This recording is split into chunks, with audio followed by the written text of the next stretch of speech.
Hey guys, welcome back with Linksy. We have another unit lineup. Today we have Hector. And I wanted to say, you guys seem to be enjoying really enjoying this small series that I'm making, just analyzing units. If you guys want, I could also do one for Rome. Just let me know in the comments below.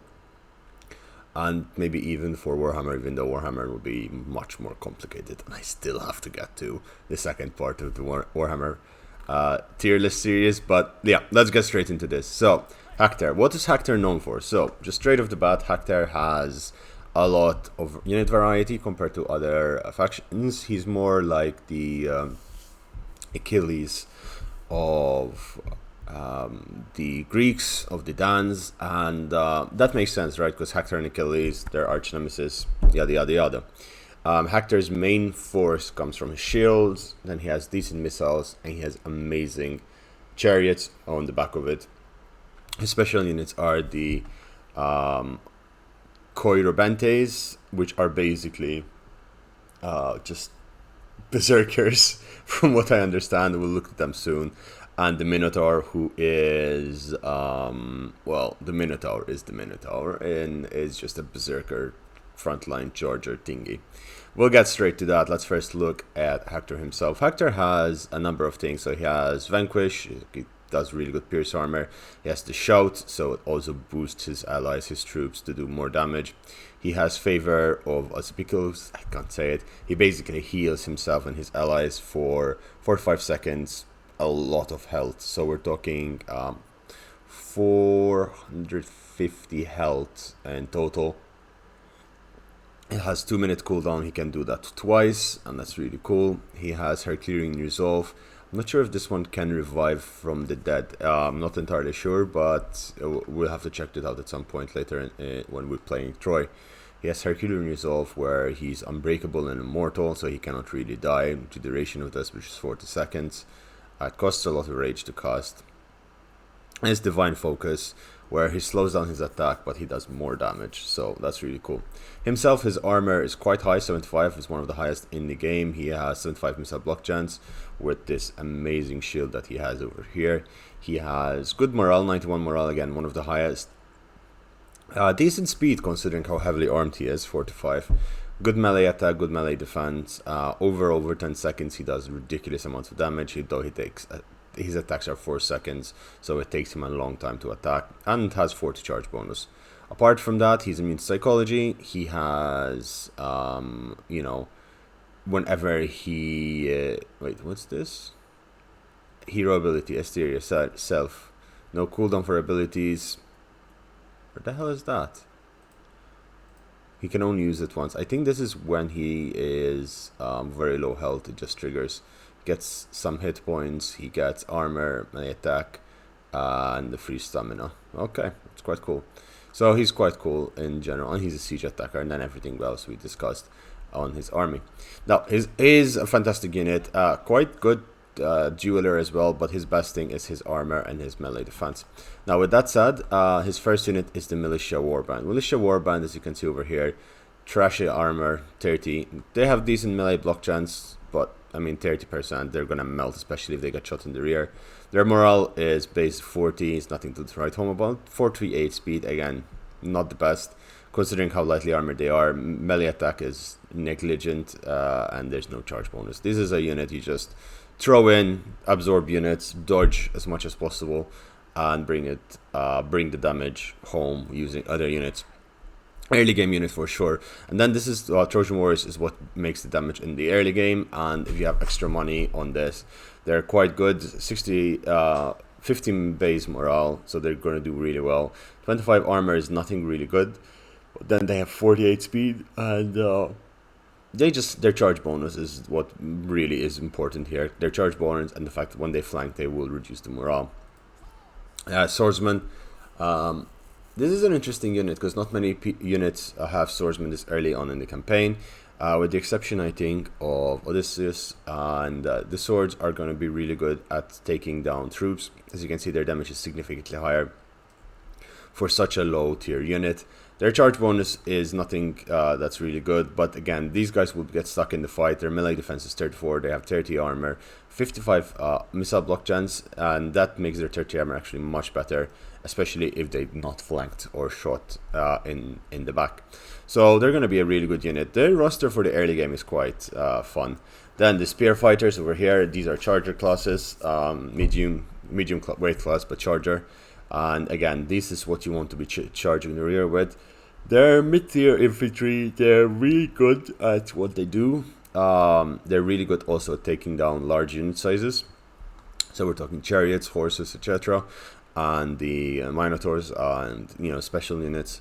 But their problem here is their armor doesn't have missile block chance. So if they get caught, they're doomed. And their speed isn't that fast compared with other spear runners from the Greeks, which have over 60 speed. Now, renowned swordsmen. These are better swordsmen, basically speaking. They have more armor, they have more missile block chance, they have very good morale, they have decent speed, again, considering how heavily armored they are. They're a frontline unit, they will not die very easy. They're heavy infantry. They look really cool as well, like, genuinely speaking. Look at that armor, that's really nice. So that's something that's really nice to see, and something that's missing with most of the other factions as well. That cicada is really loud today. Now, the Guards of Troy. The Guards of Troy are shielded spears with a little bit extra armor. They have 80 armor, 75 missile block chance. Again, as you can see, this army cannot be shot down from the front. You need to flank it. Morale is ridiculous of 80. Their attack isn't that much, their charge isn't that much, but they do have the option of changing that, and they get decent charge bonus, and their attack and speed go up significantly. So they do get the option of doing so. So that's something that we should look into and see how well they do in battle. Maybe do a Hector campaign. Now, and then there's the heavy shock spears over here. These guys are the shits. They are so good. In terms of what they do. They have so much armor, they're still relatively fast, so this is the kind of unit that you send in, right? You charge them into the rear of a unit and leave them there, and he's going to try and surround them and break them, but they're not going to break easily. They have good armor, good morale, and they will do the damage. They will melt the unit that they run into, but also expose a lot of other flanks for the rest of your army to go into. And then you have the Trojan Defenders. This is one of the few club infantries that they have. Ridiculously slow unit, but you're talking 85 armor. Again, 45 missile block chance. They have ridiculously good at defense. They will hold the choke point in a city for ages. They have, 167 damage over 3 seconds. It's quite something. It's quite something. They will kill most units, and they're not really susceptible to be shot in the back. So their health is 10k, which is really high. And heavy Trojan Spearmen, we've seen these before with the other Trojan factions. I think in Paris. We know what they do. They're really good. They're better than the Guards of Troy. But if you look at it, the Guards of Troy are much cheaper and potentially better in that regards because they're cheaper. The main issue here is that the Guards of Troy have only 68, whereas this has 90, so you might even get to bring the Trojan Spearmen. The Guards of Troy are the special units for Hector, along with the Champions of Troy, which he has over here. These guys, 100 armor. I think these are the most... Yeah, these are the most armored unit in the campaign, in the game. They have shielded, 85 missile block chance. They have, I think, 80 morale. They have 28 speed, so they're tanks. They're slow-moving tanks. They have a missile unit. They have 2 pilas. That's really cool. They can shoot while moving. So they do have a little bit of a charge bonus as well. 20. It's not that good. But they have bonus versus large versus swordsman versus axemen. So they are going to just hold the line and not get slaughtered. And if... Oh, wait. Wrong one. And if you switch them to melee mode, their speed increases 34. Their damage increases, their charge increases, so they're something that can be quite versatile on the battlefield, and they can decide the course of the battle. And then there's the other special unit for Hector. These are Hector's Chosen. They are a fantastic sword infantry. They are nigh on unbreakable with their, Flanking attack improved. Okay, they do more damage also when attacking the flanks, and also what's good with them is they cannot be flanked per se. They're really good at doing a last stand, and like the spears that we discussed earlier, they have shock spears. This is a unit you send into the rear and you let there to die while you do the damage. Really good unit overall. Then we have the light skirmishers. We've discussed these before. They are okay. They're meh at best. They can do a lot of damage if microed properly, especially with their 15 ammunition, but their armor leaves much to be desired because the slinger unit would rip them apart. Slingers over here, basic slingers, we've seen these in every single faction, so we're not gonna waste time on that. And same goes with the archers. The archers are pretty much the same. These three units over here are quite generic across all of the armies, and we know what they do. Then there is the renowned archers, which is a nice addition, and this is the elite archer units that Hector gets. He doesn't get Trojan princes or Trojan nobles as his brother does, but he does get his decently good missile unit, 160 range, which when you mix it in with the Trojan slingers who have a 160 range, these two together can deal really well with most threats. The main issue for them would be something like the renowned slingers who have 180 range, and that is something to be seen, but I can understand that with all the missile blockchains that they have in the army, it's absolutely fine. The chariots, Anatolian chariots, 40 armor, 45 base morale, but goes up a lot it seems, 74 speed. Attack is great, but what's they're good about is their cycle charging is ridiculous at the moment, and I'm sure they're gonna fix it sometime because they're just too good and they can do so much damage to pretty much anything in the campaign at the moment, in the game, frankly speaking. But they are limited, of course, to a number per battle, so there is also that to consider. And with their 40 armor, they're very easy targets for missiles to take down if they are not microed properly.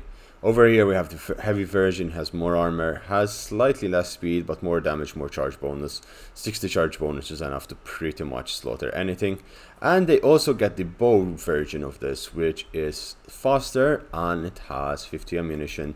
We've discussed this with the Dardanians, and we've discussed how this could be effective. There are 2 bowmen per chariot with 50 arrows each, so they're going to do a lot of damage, especially with their charging in. As they're charging across, these guys are shooting, so there's that to keep in mind as we're discussing things, but they're quite decent unit.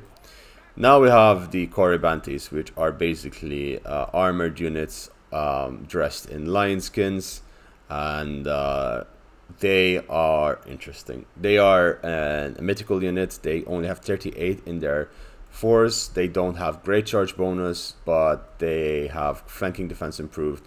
They have shield wall formation, adopts a special formation, which we're just gonna put it in there, and they're basically in the hoplite wall, and that increases their 45 seconds of this.